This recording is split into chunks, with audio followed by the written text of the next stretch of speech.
Bonjour, bienvenue au podcast juridique à 2 mètres. Mon nom est Sophie Mongeon, je suis accompagnée de Maître Alexandre Sigouin. Aujourd'hui, on a tout un invité, le protecteur du citoyen.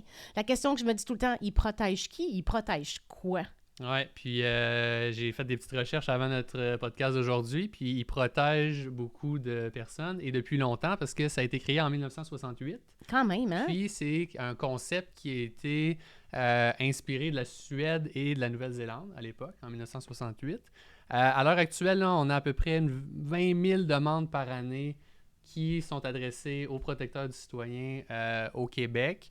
À peu près entre 50 et 60% là, va tomber sous leurs compétences. Et ça, Maître Dard va nous en parler aujourd'hui. Là, dans quel type de dossier ils peuvent intervenir.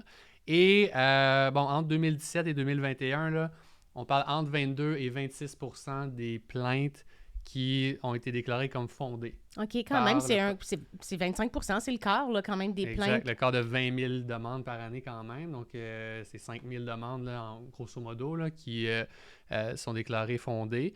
Donc, le protecteur du citoyen, et Maître Dard nous l'expliquera, mais a certains pouvoirs, dont des pouvoirs de recommandation. Et quand ils font des recommandations, selon leurs statistiques, à 97-98% des cas, c'est suivi par le ministère ou l'organisme public. Donc, c'est beaucoup de demandes d'aide, c'est beaucoup de dossiers que le protecteur du citoyen traite. Et Maître Dard en est un nouveau depuis le mois de mars 2022.